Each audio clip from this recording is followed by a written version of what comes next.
Como a gente sabe, os modelos chineses estão chegando ao Brasil e aumentando a concorrência. Isso é bom, como eu sempre digo, concorrência é sempre bom, porque a gente acaba fazendo com que as marcas tradicionais se mexam aí para se adequar. Essa é mais uma marca chinesa que chega, a Omoda. Hoje a gente vai conhecer a Omoda 5, vai ser vendido em versão híbrida leve, e essa aqui que é elétrica. Saudações, pessoal! Hoje é dia de conhecer um novo modelo chinês, como eu falei na cabeça do vídeo, Omoda. Omoda e Jayco são duas marcas, ou Jayco, né, que é a pronúncia correta. Duas marcas estão chegando ao Brasil com novidades e, sem dúvida, aumentando aí a concorrência entre os SUVs médios, com o Omoda 5, híbrido, o híbrido leve, né, com motor a combustão, com aquele gerador maior, e esse aqui que é o elétrico. Mas o que é interessante, na verdade, da chegada da Omoda ao Brasil é que a gente está vendo uma guerra muito própria, né, uma disputa muito grande entre as marcas chinesas por um público que está se interessando por esses carros. Então é interessante, essa geração atual dos carros chineses, eles chegaram numa evolução em termos de estilo e também de acabamento que vale a pena conhecer. O que eu sempre digo aqui, né? Você tem concorrência e é interessante conhecer os concorrentes em si. Também vale ressaltar desse carro, para quem tiver interesse, da onde surgiu a Omoda. A Omoda é uma marca da Chery. Então a Chery é uma marca que foi fundada em 97 na China, e a Omoda, uma marca bem recente, é uma divisão de luxo da Chery. Em termos de acabamento, ela está um degrauzinho acima em relação ao Chery, que são vendidos aqui pela Caoa, né? Aqui no Brasil, o Chery vendidos pela Caoa. Mas a gente começa a analisar inicialmente, falar do design. Isso eu comentei numa matéria um dia. É interessante porque os chineses, o design dos carros chineses, ele foi melhorando e mudando com o tempo e ficando contemporâneo, justamente porque eles contrataram os caras que trabalharam nos estudos europeus de design. Então a gente chegou em carros que se parecem muito com o que a gente vê normalmente, né? Ou está acostumado a ver. Então o design eu acho que é um dos pontos que chama mais atenção desse carro. Desde que a gente começou a gravar aqui, as pessoas passam, olham, falam, putz, que carro que é esse, que diferente essa frente, né? Esse desenho agressivo. É justamente essa ideia do design agressivo que a gente vê na Lexus, por exemplo. Mas os chineses chegaram aqui também. Um detalhe interessante do desenho do Omoda é que, assim como o Fiat Toro e alguns outros modelos, ele usa esse artifício de trazer a luz diurna em destaque aqui em cima e os faróis, efetivamente, a iluminação do carro está aqui no para-choque. Ou seja, esteticamente isso dá um efeito interessante com o DRL aceso aqui, mas efetivamente os faróis funcionando ali embaixo. Estou com a chave presencial, então ele abre e fecha. Aqui a gente tem, eu vou abrir ali, a abertura para o carregamento, e aqui nós temos a abertura do bocal para carregamento, tanto do AC quanto do DC, ou seja, corrente contínua e corrente alternada, tipo 2, que é o melhor padrão que tem, que você acha facilmente. Fechamento, você empurra aqui e está resolvido. Aliás, vale ressaltar que esse é um grande diferencial em carro elétrico. O carro que tenha uma capacidade de carga contínua grande, porque daí você vai num carregador de 80, 100 kW, você vai conseguir carregar rápido. Esse é um dos grandes trunfos dos carros elétricos, a capacidade de receber energia. Isso é uma coisa muito importante, né? Então o design dele é bem interessante, são 4,40, 4,40 m, 2,63 de entre-eixos razoável também. A gente vai ver lá dentro um detalhe do espaço interno. Essa linha de cintura mais alta também, que é uma característica atual, mas uma característica bonita também, porque dá uma musculatura para o carro que é bacana. Rodas de 18 polegadas, essas rodas têm um desenho diferente, ele está comentando comigo que elas vão ser nacionalizadas também. E esse desenho, uma coisa que eu achei legal aqui, é esse detalhe aqui do desenho da traseira, né? Isso ressalta muito o ombro, né, do carro e termina aqui na parte traseira. Então a gente tem um conjunto óptico traseiro, o desenho dele é muito bem acertado, muito bem definido, né? Porque a gente tem aqui, ó, o detalhe da traseira, parece que está, como a gente vê na Nissan também e na Lexus, né? Esse desenho todo da traseira acaba ressaltando uma característica do carro e até aumentando um pouco, dando uma impressão que ele é até um pouco maior. Um detalhe aqui Um detalhe aqui é o porta-malas, nós temos uma capacidade de 478 litros. Aqui, por enquanto, esse é um carro de avaliação, não é a versão definitiva que vai ser vendida aqui no Brasil, mas vai ter step temporário, ele estava me passando. Fechamento, não temos aquele fechamento com o pé, fechamento é pelo botão, mas porta-mala também, fechamento elétrico, né? Então isso é interessante. E uma coisa que eu acho legal, que é um negócio bem americano ou europeu, os vidros traseiros escurecidos, né?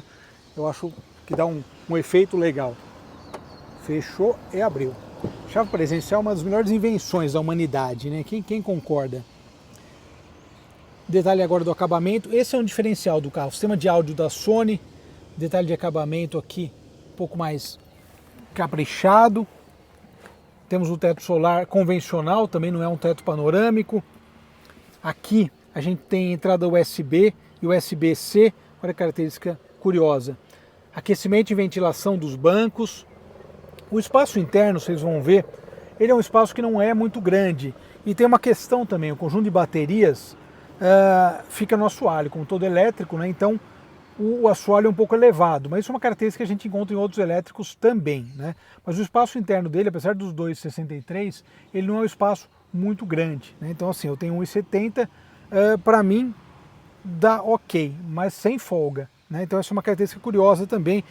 Ele é um carro que não é espaçoso internamente e também um pouquinho mais alto, mas isso é uma característica de outros elétricos, né? E logicamente para nós que gostamos de carro, a gente gosta de andar mais aqui na frente, né? Então, olha só, detalhe dos bancos, banco elétrico, bancos elétricos, mas a gente não tem memória de banco, sistema de áudio da Sony. Vou botar aqui atrás para a gente poder ter uma ideia geral. Entrei no carro, pisei no freio, ele já liga. Assim como nos Volvo, né? A tecnologia que a gente viu primeiro no Volvo, nos carros elétricos da Volvo, né? O C40 e tal. E você vê que já é algo que, digamos, já estamos vendo em outros modelos. Eu gostei do interior do Omoda 5, eu achei o interior com um estilo mais requintado. Se a gente analisar, é um diferencial aqui em relação a outros chineses, né? Geralmente GWM, BYD colocam duas telas, uma telinha e a outra tela. Este carro traz uma tela toda aqui, ó, tá vendo? Uma tela toda, um conjunto todo, como a gente vê nas marcas europeias. Particularmente eu achei esse efeito de colocar essa tela única, provavelmente são duas telas, né, 12,3 cada uma, mas ficou um efeito bem interessante visual, porque te dá uma dimensão maior. Tem head-up display também, o pacote de segurança também é bem completo desse carro, ACC, frenagem autônoma, então é um diferencial interessante. Aqui embaixo também, nós temos aqui, nessa tela central, esse carro, como eu falei, ele é um carro ainda que não é a versão vendida no Brasil, então é um carro de teste ainda para a imprensa testar. Então nós temos, por enquanto, essa questão da multimídia em inglês, né, e não em português. Então aqui a gente tem alguns, ó, Vehicle Settings, Smart Key, né, que é a chave. Aqui, ó, são os modos que eu estou usando aqui. Voltamos aqui para Home. Enfim, e aqui vai ter também, nessa parte de aplicativos, Apple CarPlay, Android Auto sem fio. E aqui nós temos também a câmera 360, né? Bacana a câmera 360. Enfim, essa parte toda aqui, ó, tá vendo? Mapa, tudo isso ainda de fora, né? Mas vai ser ajustado para cá. Console central, comandos de ventilação são aqui também. Não é um painel sem botões, é uma coisa que tem gente que gosta e gente que não gosta. De ventilação eu gosto que tem o botão aqui, mas enfim, não temos, só os difusores, né? Mas aqui a gente tem alguns atalhos, né? Você liga ar-condicionado, por exemplo, o modo dinâmico que eu acabei de mostrar, carregador por indução, e aqui, olha o detalhe aqui desse acabamento, eu achei o estilo interessante. E aqui a gente tem um compartimento refrigerado, olha só. Bacana, né? Dá um estilo a mais de requinte. Agora a gente vai andar e vou poder falar um pouquinho dessa dinâmica de condução, porque a gente tem aqui 224 cavalos. Muito bem. O Omoda 5. Interessante porque, como novidade, né, ele é um carro que chama atenção. Os outros motoristas olham, pô, que Omoda, né? Que carro é esse? Eu andei um pouquinho aqui antes de fazer essas impressões e começar a gravar as impressões. Eu aproveitei para passar em algumas ruas mais esburacadas, algo aliás que é bem fácil, né, de encontrar aqui no Brasil. De modo geral, eu gostei da questão até de isolamento acústico. Temos suspensão, e ele é um carro que ele está aí ajustado, né? Ainda não é a versão final que veio no Brasil, então ele é um carro de teste ainda, é um contato inicial e logicamente para cada país você tem características próprias, algumas regulagens próprias, acerto de suspensão, mais macio, menos macio. A gente sempre comenta aqui que os carros chineses, eles acabam tendo um nível de conforto maior. Eles são até carros que têm uma suspensão muitas vezes extremamente macia, mas é uma característica própria. Mas andando aqui com esse carro, eu falei a gente já falou de GWM aqui também, eu achei esse acerto de suspensão mais parecido com o GWM, esse porque não é um acerto de suspensão final ainda do carro, mas eu achei o acerto de suspensão bom para cá, né?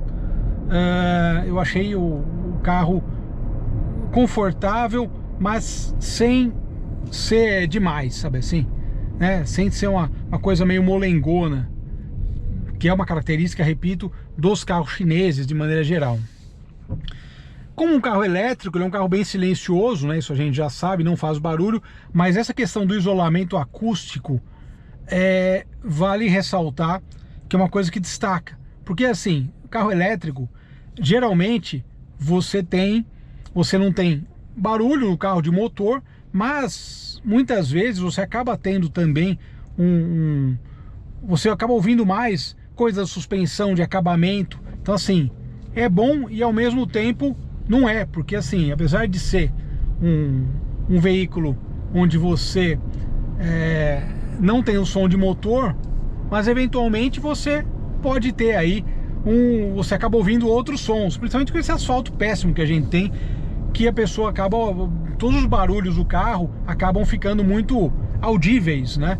Mas eu gostei, eu passei ali na rua mais esburacada também. Claro, esse é um carro novo, mas por outro lado ele está com 11 mil quilômetros, então assim, rodado para um carro de teste, que os carros de teste que a gente sempre mostra aqui é muito interessante. Carro de teste de imprensa, eles são pouco rodados, né? Justamente porque a ideia principal é que você analise e teste, conheça o carro ainda novo, amortecedor, conjunto mecânico, que a gente sabe que as ruas brasileiras, elas judiam, né, dos carros, da suspensão. Mas eu gostei do conjunto do carro, nesse primeiro encontro com ele, né, nesse primeiro contato, eu gostei. Eu achei que, sem dúvida, me parece ser um modelo que chega para acirrar a concorrência. E como eu falei, as marcas chinesas, elas estão aí praticamente abrindo uma guerra entre elas. Então, logicamente, as marcas tradicionais estão correndo atrás? Sem dúvida que estão, já são conhecidas. Mas as chinesas, elas estão vindo aqui e, logicamente, estão aí construindo, né, a sua história. Então isso é uma coisa interessante, porque a gente fala de outras marcas também, BYD, GWM, a própria Caoa Chery, né, que foi uma marca que precisou refazer uma imagem que tinha aqui no Brasil. Mas você vê, agora já chega com duas marcas premium aí, marcas um pouco mais requintadas, e já começa a chamar mais a atenção do mercado. A gente não tem ainda como um lançamento, a gente não tem ainda, ou não é um lançamento ainda oficial, vai ser em junho, aí julho, a gente não tem preço, né, desses carros, que é uma coisa que a gente já quer saber. Você fala, pô, quanto será que vai custar, né? Então ainda não temos essa ideia de preço, mas vamos ver se eles chegarem com uma política agressiva como os seus concorrentes chineses, a gente pode ter um carro desse com preço atraente, né? E quem sabe aí chamar a atenção do mercado. A gente sabe que preço é algo que acaba sendo importante, não só, logicamente, pela aquisição, mas se você oferece um carro com muita coisa, que nesse carro tem bastante tecnologia embarcada e tal, por um preço interessante, você pode, né? E o design é interessante, é a experiência toda, né, que eles querem vender com o Moda, porque é a experiência de ser um carro mais premium, um carro diferente, né, de outros modelos. Então veremos. Sobre autonomia, eu comentei, né, o ciclo WLTP é um ciclo que funciona bem, mas também, por outro lado, é um ciclo ideal demais, né? Então aqui a gente tem um ciclo do Inmetro. Eu costumo brincar, eu falo que o WLTP é muito otimista e o do Inmetro é muito pessimista. É sempre no meio termo. Então esse aqui, 430 WLTP, na prática a gente sabe que isso vai ser menor e tal, mas dá o que, uns 380, 360, eu acredito que sim. Logicamente, pegando depois o carro para testar, pegando uma estrada, enfim, usando de maneiras distintas, que a gente não tem muita informação, por exemplo, uma informação que não foi passada ainda, talvez tenha diferença para o mercado aqui, é tamanho de bateria, potência, a potência é 224 cavalos, mas o tamanho da bateria, né? Se vai ser 80, 90, 100 kWh, ou seja, não sabemos ainda. Mas, nesse primeiro contato, eu posso dizer que gostei do carro, eu achei o conjunto dele interessante, principalmente rodando, que é uma das coisas mais importantes, né? Quando a gente fala de um veículo, é a rodagem e é a impressão ao volante que acaba definindo muita coisa, né? Principalmente em quem vai comprar, né? E principalmente na faixa de preço desse carro, que logicamente não deve ser baixa, deve ter um valor médio aí. De qualquer forma, vou acabar o meu passeio aqui. Foi um contato aí de algumas horas com o carro, né? 2 horas e tal. Tendo a oportunidade depois de pegar um para testar, a gente pega uma estrada, tal, e fala um pouquinho mais, né? Tanto da versão definitiva do carro, que não é essa, né? Que vai ser vendida aqui, como também outras características gerais que a gente acaba conhecendo, ficando com o carro, rodando um pouquinho mais. É isso aí, pessoal. Obrigado pela audiência. Um grande abraço a todos. Nos falamos.